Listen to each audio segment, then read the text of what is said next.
Okay, so if you told me before the Champions League started that PSG would not qualify out of the league stage, I would probably believe you. I could see that possibly happening. If you told me that they couldn't get a singular win the whole league stage, I would not believe you. On matchday 5 of the Women's Champions League, Paris Saint-Germain got their first points of the competition, a lowly 0-0 draw against Oh Leuven of Belgium. This result confirmed that PSG would not advance to knockout stage for the second year in a row. Although that phrasing may be generous, as they lost in the qualification rounds last year to Juventus. They were part of the first group of clubs to be eliminated from progressing this year, along with St. Polten and Twente. This is obviously a big disappointment to a club that perennially finishes second in a strong Division 1 Arkema, and historically has a decent showing in the Champions League, just 2 years removed from being in the semi-finals.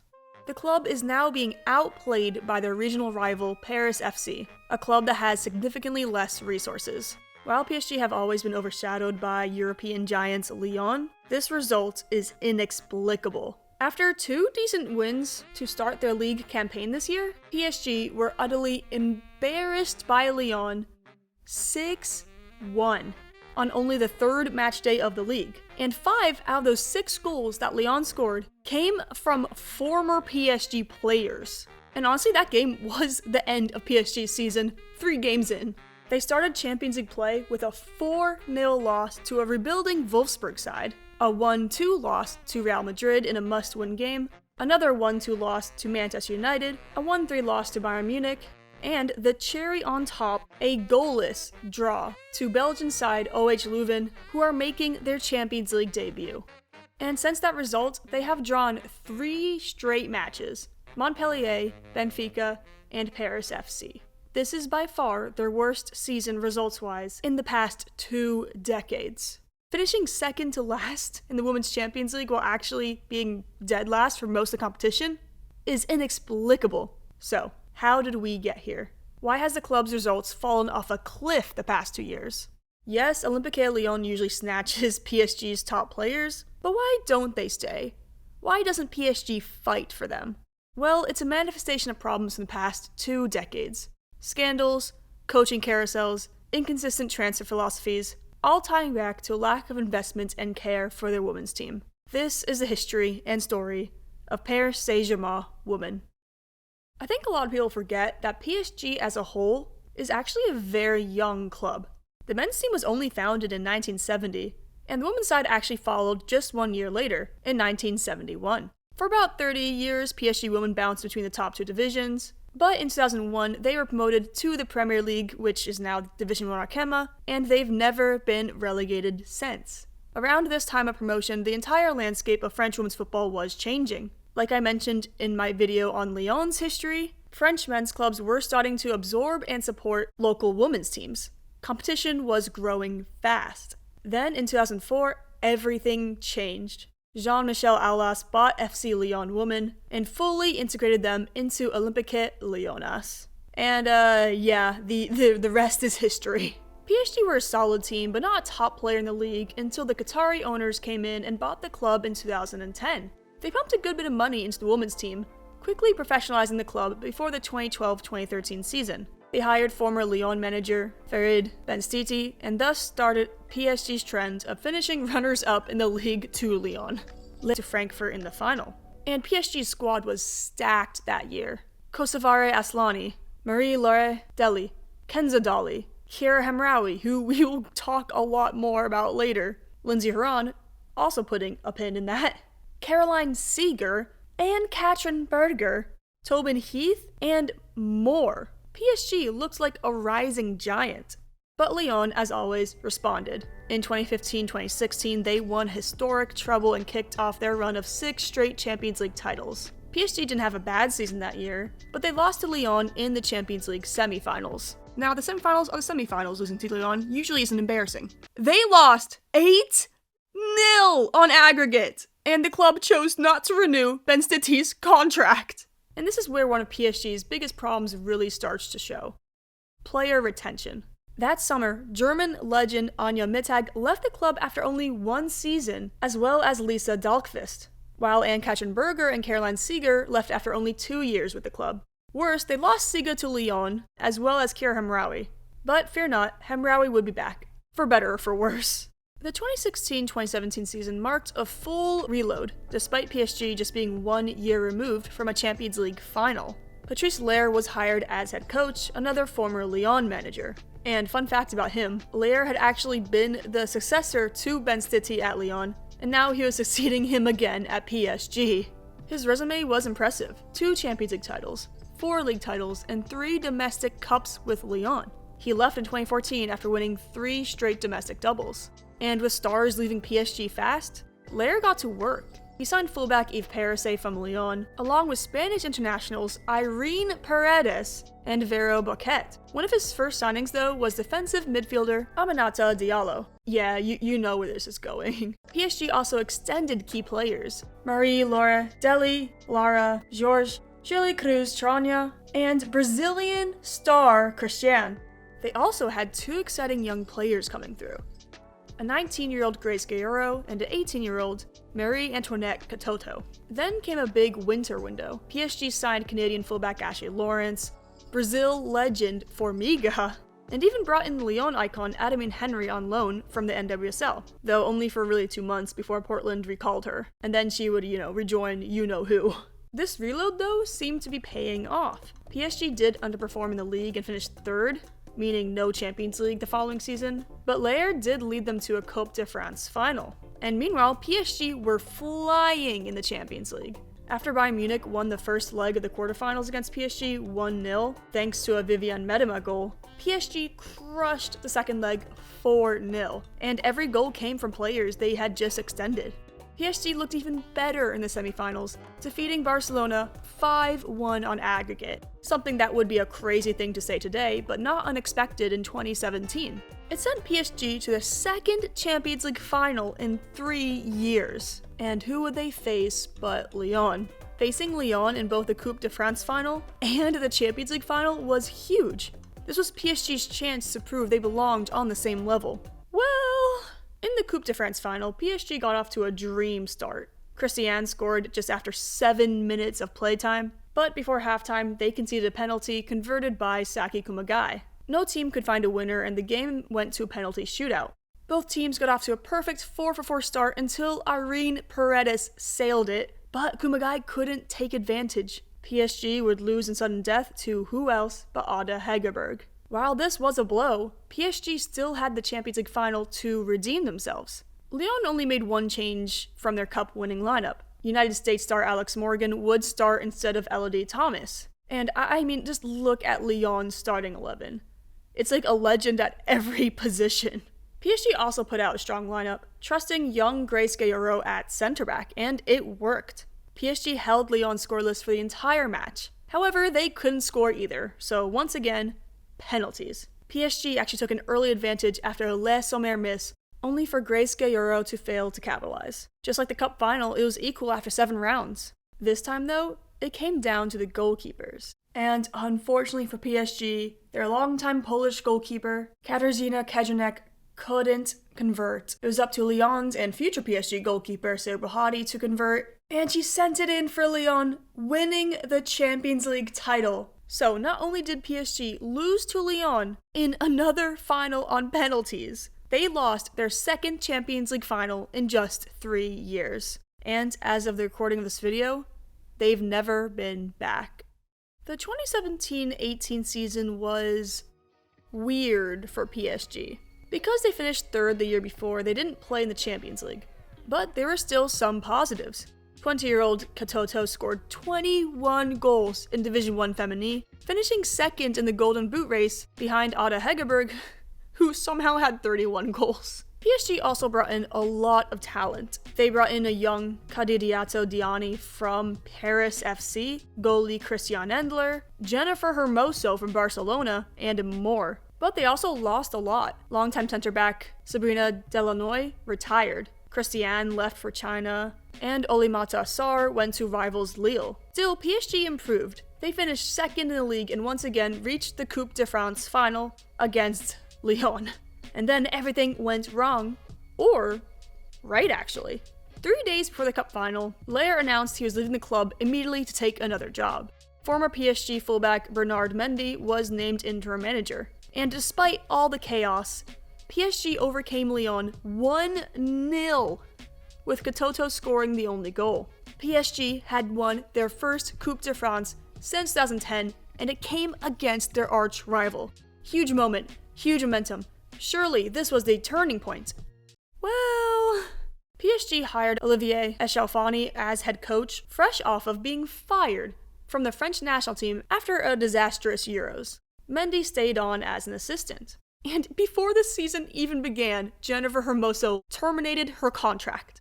Another one-season PSG player. Now, tell me if this sounds familiar. Knocked out by Lyon in the Coupe de France quarterfinals, knocked out in the quarterfinals of the Champions League, and finished second in the league. 2019-20 season was more of the same. Second in the league behind Lyon, lost the Trophée des Champions final to Lyon on penalties, lost the Coupe de France final to Lyon on penalties, knocked out of the Champions League semifinals by, you guessed it, Lyon. And here's the thing. As obviously disappointing this was to lose to Lyon in literally every single competition, the team was stacked. Jordan Heitzema was in her first season for the club. Christiane Endler, Hannah Glass, Paulina Dudek, Ashley Lawrence, Irene Paredes, Eve Perisset, Luana, Grace Geyoro, Sarah Dobritz, Sandy Baltimore, Formiga, Diani, Katoto, Signe Brun, and a very, very, very effective Nadia Nadim. And then came the 2020-21 season, PSG's best season ever. Sanji Baltimore burst onto the scene, while Geyoro and Katoto had already cemented themselves as some of the best in the world. The Coupe de France was cancelled due to COVID, but PSG were flying in the league. In November, they faced Lyon at the Parc des Princes and secured a 1-0 win. It was PSG's first league win over Lyon since 2016. They were in first place. They then faced Lyon in the Champions League quarterfinals, losing their first leg 1-0 at home. Then, away at Lyon, they conceded early, falling down 2-0 in aggregate. It's over. Another defeat to Lyon, is what you would think. Grace Geyoro pulled one back, and Wendy Renard scored an own goal. PSG, on away goals, had eliminated Lyon. Finally. They would just fall short in the semifinals to the eventual champions Barcelona by 1 goal. But that wouldn't matter as PSG held on to their lead in Division 1, winning the league for the first time ever by 1 point. This team was so good, and maybe this was it. Lyon's dominance was fading. PSG was ready to take over. It is what you would think if you were not paying attention. Because before that season even began, PSG lost 2 academy players, Alice Sombeth and Vicky Beccio, to Lyon. Those names should sound familiar because they're really great players now. Beccio explained to Le Parisien that it first started when she felt as if PSG weren't willing to give her a chance in the first team. Conversations went nowhere, promises were made, but the contracts were delayed. Other clubs showed interest and, more specifically, Lyon showed clear interest. PSG only reacted once Lyon did, and Beccio admitted she might play less immediately at Lyon, but the infrastructure was better, the environment was tougher, and that's what she needed to grow. Another thing she said really exposes the core problem PSG have in my opinion. Quote, "It frustrated me that PSG didn't show much interest in me after all the sacrifices my family and I made to come here. That's one of the things that pushed me to leave. It disappointed me. They just didn't appreciate the players they had. Quote, PSG held me back in my pursuit of progress." PSG's hesitation with young talent would become a recurring theme. Near the end of the season, PSG made headlines for a different reason than their on-field success. Lindsay Horan-Heaps revealed in an interview that during her time with PSG just a few seasons ago, she experienced body shaming and an unhealthy, sexist culture at the club, which of course would explain why players seemed to terminate their contract early or not renew, or worse, leave for Lyon. Regarding comments from staffs about players' weights, the requests were not just about performance, but they were about players' physical appearances. Horan said that with PSG, quote, "That was the number one time that I felt like I wanted to quit soccer and was not enjoying myself. There was just so much wrong being done that I lost the love for the game. Players are told that they were on diets in front of the rest of the team. One assistant coach slapped food out of Horan's hand and grabbed her waist. She was told that she looked, quote, beautiful now, while her body fat percentage was at its lowest. Worse, Horan said that she restricted her eating so severely that she often had no energy, even though she's a professional soccer player. She also watched a coach tell a player that wearing makeup was what finally got her called up to the French national team? Now, of course, while these coaches were most likely not involved in the club anymore in 2021 because of, the continuous manager turnover, the club culture sets that tone of what is okay and what's not. And as we would soon learn, PSG's toxic environment was about to explode. After arguably their best season ever, where they finally took down Lyon, PSG immediately lost their head coach. The club tried to extend Eshofani, but negotiations broke down as he wanted more control over transfers than PSG was willing to give. So, he walked away. Generational fumble. PSG replaced him with Didier Nicole, and he had a pretty good experience in the men's game with some success, but he had never ever coached women's football. And despite winning one of the top leagues in Europe the year before, PSG immediately started bleeding talent. Their captain, the most important player on the team, Irene Paredes, left for Barcelona, the same team that had just knocked PSG out of the Champions League. Star goalkeeper Christian Endler went to Lyon, Signe Brun went to Lyon, Nadia Nadim left the United States, Formiga left, and Alana Cook transferred to Oh Leuven, which is literally, at the time, Lyon's club in the United States. Of the 8 players who had expiring contracts, PSG only managed to extend one, Aminata Diallo. PSG got to work in the transfer window. Estelle Cascarino, Elisa de Almeida, Amanda Ilstedt, and they even secured the signing of Sakina Karchaoui from Lyon. PSG also paid a transfer fee for up-and-coming Norwegian starlet Celine Bizet, who they would not play at all and then let her leave for free to Tottenham a year later, where she would immediately become a star. Classic PSG. Classic. But a major signing was the return of Kheira Hamraoui from Barcelona. And while Ola Nicole was still trying to adjust to women's football, the season collapsed off the pitch.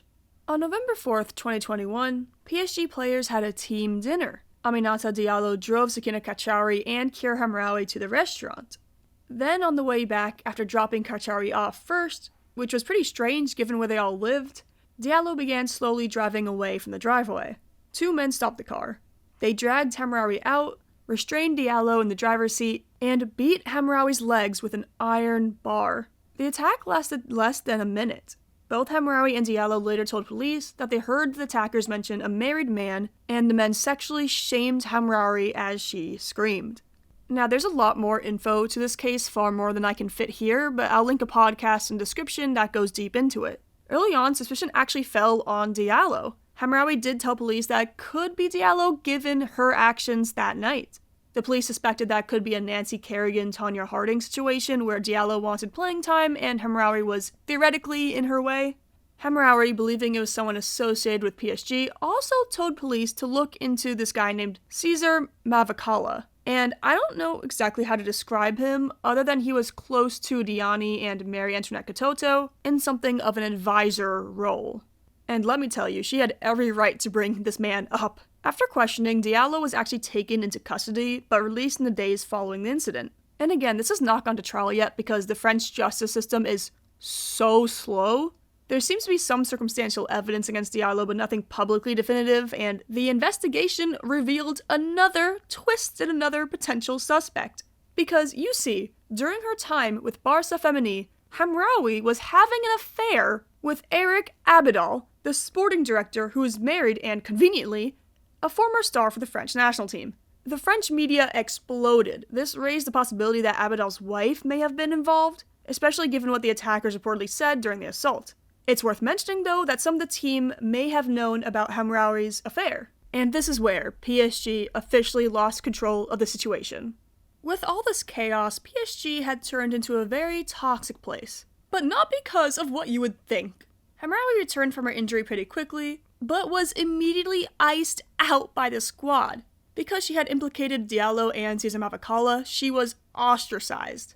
Essentially, a group of powerful players at the club, including Diani, Katoto, and Baltimore, led a bullying campaign against Hamraoui as they believed she and the police implicated Diallo because of her race. It even spilled over to the French national team, where Katoto and Diani did a celebration in support of Diallo after a goal. Mind you, Hamraoui was literally in the national team squad when this happened. She was getting isolated in country and club. Both Diallo and Hamraoui were forced by the club to train individually. Hamraoui, who again was the victim in this case, was then also targeted and harassed by PSG fans because of her affair with Abidal and her implication of Diallo. Hamraoui has since filed a lawsuit against the club alleging that they failed to protect her. PSG finished second in the league, again, to Lyon, and were knocked out of the Champions League. However, against all odds, the club somehow won the Coupe de France that year, a major achievement given the shit show that was going on. And this felt miraculous given how broken everything was. But the mess wasn't over. Why? Well, because Ole Nicole was being investigated by the club after he allegedly touched a player's behind while she was a minor, insulted players, and harassed one. He was then suspended by the club as a judicial inquiry was opened. However, he was later cleared as the accusations seemed to have been fabricated by third parties in the context of threats and blackmail, most likely at the hands of who else but Cesar Mavacala, who was indicted for extortion against PSG, trying to get Ole Nicole sacked and a new contract for Katoto. Diani even filed a sexual assault complaint against Ole Nicole in 2023, and the courts dismissed the case given her clear conflict of interest. Back in 2022, Diallo was charged with aggravated assault and criminal conspiracy for the attack on Hamraoui, as well as 5 men. She maintains her innocence, and the men arrested have not said who hired them. Okay, are you guys ready to talk about football again? PSG hired Gerard Prêcheurs for the 2022-23 campaign, who, you guessed it, used to coach Lyon. And it is here where we really get into why the club is where it is now. You see, despite primarily finishing second to Lyon, PSG was usually stacked with talent, which allowed them success in the Champions League. However, despite his best efforts, it's safe to say that the quality of the squad started really diminishing. Sarah Dobritz ran to Lyon after the nightmare season, spending only 1 year with PSG. Bizet left for free to Tottenham after only making 6 appearances with PSG. Estelle Cascarino went to Manchester United, and Luana returned to Brazil after 2 seasons. Despite everything though, PSG were able to bring in some good talent that transfer window: Shaki Hernan, Lieke Martins, Oriane Jean-François, and Sarah Bouhadi. Unfortunately, of course, Martins and Bouhadi were past their prime. PSG did get the youngster, Corbin Albert from Notre Dame, but she would prove to be a culture problem in a new way. Overall, the 2022-23 season was what we are used to seeing from them, but the mass exodus was underway, even with players who were not even at the club yet. Ashley Lawrence and Amanda Ilstedt both left for the Women's Super League, while the highest paid player ever, Diani, left for direct rivals Lyon. PSG's biggest signing that summer? Tabitha Chawinga. And she left after 1 season. To Lyon!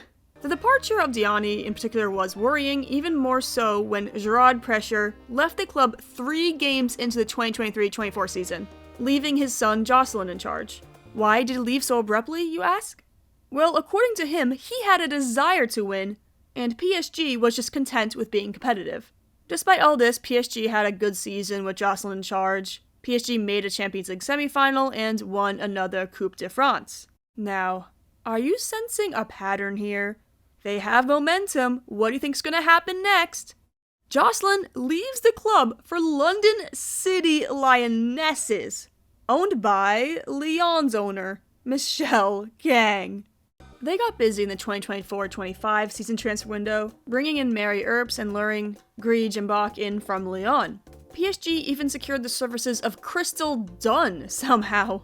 They also got in young talents like Romy Lecter and a 17-year-old Foria Dorsen, who seems to already unfortunately be on the same track as her Norwegian counterpart, Celine Bizet, barely getting any playing time to develop. And that's the really weird thing about Dorsen's transfer and just PSG's strategy as a whole, because she was excelling at Rosenborg in the Norwegian top Syrian, and the 2 clubs, PSG and Rosenborg, had already agreed on a transfer, but her contract with PSG was supposed to start with the club in 2025, giving her more time to develop in Norway.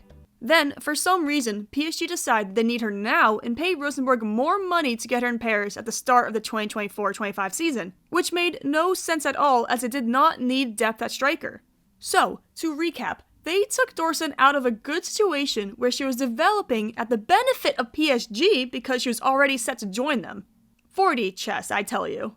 They bury youth, they rotate coaches, and they react instead of plan. And you see, the problem is that they started losing more than they were gaining. As mentioned before, Chewinga left for Lyon, Baltimore, one of the best players, left for Chelsea, Claire Hunt, who they had just signed, left for Tottenham, and Amelie Vansgaard went to Juventus. They will make flashy signings like Olga Carmona this summer, but then proceed to lose Katoto, Geyoro, and Albert in the same transfer window. Those are 3 starters. This rapid player turnover has finally caught up to them. And why do these players leave PSG for direct rivals or clubs with less money? Because of the attitude of the club. All the turnover of their best players signals to potential transfer targets that something is wrong. If you sign with them, you'll be in a very volatile situation with a rotating door of coaches. Because, the coaching turnover is insane. Paulo César is in his first year, and, we see how that is going. Fabrice Ebriel was sacked after only 1 season last year. Jocelyn Prêcheurs, 1 season. Gerard Prêcheurs, a season and 2 months less. Didier Alain-Nicole, 1 season. So to recap, in the past 5 seasons, they have had 5 managers. The club isn't focused on building anything long-term. They are focused on the now. That's why academy players keep leaving for Lyon and why veteran players come in, collect a paycheck, and leave just as quickly. PSG almost feels like a feeder club for Lyon, and honestly, they might not even be that anymore. Paris FC, who have way less resources than PSG, are investing in their players and have a clear vision. Their 21-year-old right-back, Melwin Ndongla, is already getting playing time with the national team. Lema Guedek is another one of their rising stars. When I look at PSG, I don't see many French youngsters in their senior squad, and the ones who are there aren't being put in positions to succeed. Like right when a youngster like Jade Leguili finally makes it through the gauntlet and is starting to solidify her position on the team, she gets injured. The rise of Paris FC might actually be the worst thing to happen to PSG, because now the top French talent that isn't quite at Lyon's level has a better option, and it's not PSG. Finishing near dead last in the Champions League stage, despite the talent they have, is the result of a lack of ambition and no clear identity. When Diani left in 2024, she wrote, quote, "It's time to look for another project. I want to keep improving as a player, as a person, to keep learning and adding different experiences to my life. I want to bet on a club that treats women's football as an equal." And that's a brutal indictment against PSG. And it's not like there's no support. The PSG Ultras are pretty dedicated to the women's side. Sometimes, of course, maybe a little too much with the Hamraoui case, but they love the club. From Lindsay Horan or Heap's experiences to lack of respect to players and lack of ambition, it's all reminiscent of a club that has a women's side just to have it, instead of having a long-term strategic vision. It's like they're playing FIFA or EAFC manager mode. And as I'm finishing the script, PSG were hit with a 9-point deduction for failing to properly register Canadian player Florian Jord. That's not bad luck, that's negligence. And of course, it directly benefits Paris FC, putting Champions League qualification potentially at risk. Even worse, Sakina Karchaoui, their star player, reportedly might try to move on this transfer window. So no, PSG struggles aren't just about losing players to Lyon. That's a symptom. The real problem is how the club treats its women's team, which I know not shocking elevation, and how little invests in their future and the players themselves. They can throw how much money they want at the players. The club's mindset and the investments they choose to make and not to make are the problem, and I don't see it getting solved anytime soon. And it's heartbreaking looking back at their team that won that title. Legends of the game, good young players. They lost that core of players in just 2-3 years, basically. And this was before their Hamraoui Diallo incident. Although, that incident did expose a toxic culture that may have been part of the reason players left. But as we saw when Vicky Betcho left for Lyon, a lot of it came down to respect. So even though the club has support from fans, ultras, the players are paid well, PSG just doesn't view these players as core to their team. They see them as replaceable. The club just doesn't understand that while talent can be replaceable, what makes a team strong is the identity. Their team had an identity with Paredes at captain. And you could make the argument that to move forward, Baltimore, Diani, and Katoto all had to leave based on the example that they were setting in the locker room, but losing so many key players that quickly without a clear plan is suicide. And it accumulates in the poor results we have seen this season from the club. Thank you guys so much for watching. Feedback is always appreciated, and I want to know what you guys have noticed about PSG.